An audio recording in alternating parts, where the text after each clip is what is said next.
Hello and welcome back to another Millennial Minute. Today we're talking about Biden and the media. Does he get a free pass?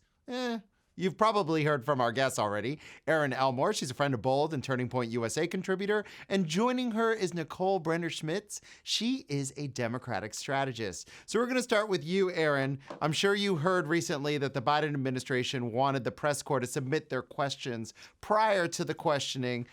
I don't believe the Trump administration ever asked about that. How do you feel about that? Well, I think it's just par for the course with Democrats and the media. They basically work lockstep and hand in hand. We all know that Joe Biden is allowed to take a lid for 3 days. And when they see him, they don't really, other than Peter Ducey over at Fox News, no one is asking him anything other than what's his favorite ice cream, what's his favorite color. They don't even ask what day of the week it is because I think that is too difficult of a question. And now, by the way, apparently fashion is back. We had Melania Trump. We had a statuesque beauty and Ivanka Trump and Lara Trump who never were even told they looked nice. And now you see a slew of unicolor pantsuits, and you would think they walked off the pages of Vogue. So the treatment is totally disparate. But Nicole, in giving credit to the Democrats, right? At least they're holding press briefings, right? Because the Trump administration went months without even holding a press briefing. Isn't that correct? That's right. They would go weeks on weeks without having one. And I think the press is excited to be able to ask their questions. And I think that the women of the Biden administration more than agree with Erin on the fashion questions. They would love to talk about real issues and not about what shoes they're wearing or the color of their clothes. This is a problem we have in gender on both sides of the aisle, where we talk to women about their clothing as opposed to what's in their head. So agreed. I think Kamala Harris welcomes a foreign policy debate.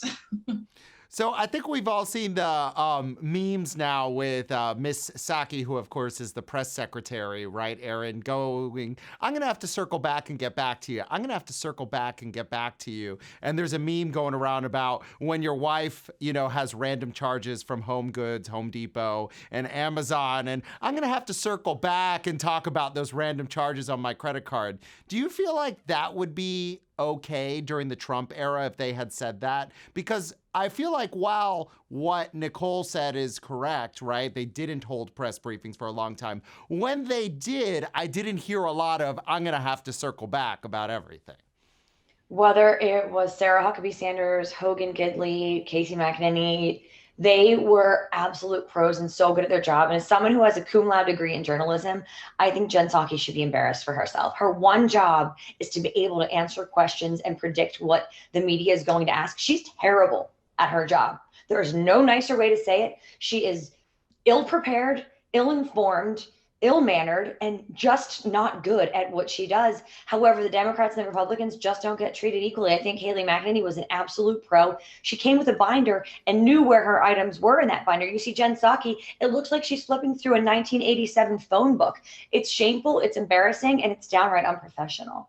Nicole, I think what's going on here, though, is that President Trump seemed like he trusts his press secretary to speak for him. And it seems like, at least on the surface, that Miss Psaki has to be a bit more reserved and less than freewheeling, which is, of course, is the big difference between the Biden administration and the Trump administration from a public consumption point of view. Don't you agree?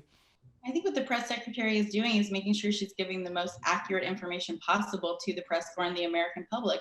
And if she doesn't feel like she has the perfect answer right then, she's going to come back, and she does return the next day with the information and answers the question. Sometimes she wants to go back and talk with the staff about that. I don't think that that's unprofessional. I think it's accurate. So obviously, Erin, things have changed a little bit. Trump kind of broke the mold of talking directly to the press, all these impromptu things. It was a bit chaotic, but the press loved it. Now, this is a bit more, should I venture to say boring, traditional, right? Do you think that there is even a template for reporters pressing on Biden with this model that's occurring right now? I believe there is absolutely no template and no hard questions being asked whatsoever. And saying circle back once, twice, three times, or five times might be okay. I mean, she has said it no less than 10. So I think that is It's cute one or two times, but when she's now done it almost a dozen times, it's a lack of preparation, a lack of intelligence, and a lack of integrity. And I'm sorry, it just seems completely unfair. And now this is perhaps why CNN's ratings are tanking. They don't have prepared professionals and they don't have Trump to hate on. So be careful what you wish for, because now you got it. So, Nicole, progressives, of course, and we should give them a voice in this forum, are hoping that the Biden administration steps up and, embraces a very progressive agenda. So doesn't that involve asking hard questions, right? So in the same way conservatives accuse the media of giving Biden a free pass, I imagine progressives might or might not agree with that.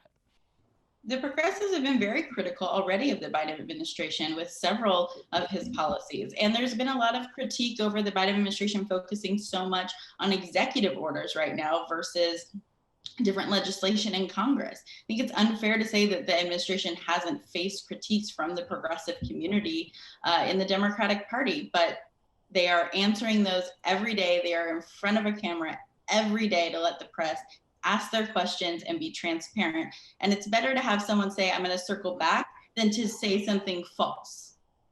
Well, ladies, on that note, thank you for coming here and having a civilized conversation. I feel like we both agree that maybe the press shouldn't be asking females questions about their fashion choices, and maybe instead they should be talking about real important public policy issues. You both look great, but I'm not going to ask you about your fashion. I appreciate your brain. You can ask me anytime. I'm happy to talk about my fashion 7 days a week. And your brain, right? We want to know what you both have to think. So, Erin and Nicole, thank you so much for joining us on Bold TV. And thank you all for watching. Be sure to follow us at Bold TV on all the social media channels, and we'll be back with much more in the near future.